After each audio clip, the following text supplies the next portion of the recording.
ನಿಮ್ಮ ಗಂಡ ನಿಮಗ್ ಒಟ್ಟ ರೊಕ್ಕ ಕೊಡಲಾಗ್ಯಾರಲ್ಲ, ಹಂಗಾರ ನಾವ್ ಒಂದ್ ಟಿಪ್ಸ್ ಹೇಳ್ತೀನಿ, ಅದ್ ಕಿವಿ ಕೊಟ್ಟು ಲಕ್ಷ ಕೊಟ್ಟು ಕೇಳ್ರಿ.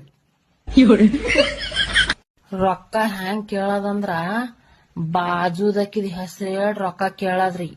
ಓರಿ ಬಾಜುದಕ್ಕಿ ಒಂದ್ 10,000 ರೂಪಾಯಿ ಬೇಕಾಗ್ಯಾವ ಕೊಡ್ರಲ್ಲ ಅನ್ನದ್ರಿ. ನೋಡ್ರಿ ನೀವು ಇದ್ದಲ್ಲಿ ಬಿದ್ದಲ್ಲಿ ಹುಡುಕಿ ಆಡ್ತಂದ್ ರೊಕ್ಕ ಕೊಡ್ತಾರ ಅವ್ರು.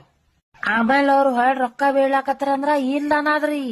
ಇವ್ರೇನ್ ಹೋಗಿ ಬಾಜುದಕ್ಕಿ ಕೇಳ ಧೈರ್ಯ ಏನ್ ಆಗಲ್ಲ. ಅವೇನು ಹೋದು ಹೊಯ್ಕೋತ ಆಕಡೆ ರೊಕ್ಕತೆ ಸುಮ್ಮ ಕುಂದಿರ್ತಾರ. ಅದಕ್ ನಾವ್ ಹೇಳ್ದಂಗ ಮಾಡ್ರಿ. ಅಕಸ್ಮಾತ್ ಕೆಲವೊಂದ್ ಮುಂಡ್ ಗಂಡಸರು ಇರ್ತಾವ್ರಿ, ಆಕಿದ್ ನಂಬರ್ ಕೊಡು, ಆಕಿ ಯಾಕ ರೊಕ್ಕ ಕೊಟ್ಟಿಲ್ಲ ಅತ್ ಏನಾರ ಬಾಯಿ ಬೀಚ್ ಎಲ್ಲಾಕತ್ರಲ್ಲ, ಯಾಕ ಆಕಿದ್ ಬಾಳೆ ನೆನ ಬರ್ಲಕತ್ತದಲ್ಲ, ಹೆಂಗದ ಮೈಗಿ ಹಿಂಗ ಅನ್ನದ್ರಿ. ಹಿಂಗ ಅಂದ್ರ ಬಾಳ ರೊಕ್ಕನೇ ಕೇಳಕ್ ಹೋಗಲ್ಲ ಅವ್ರು. ಕರೇನಿ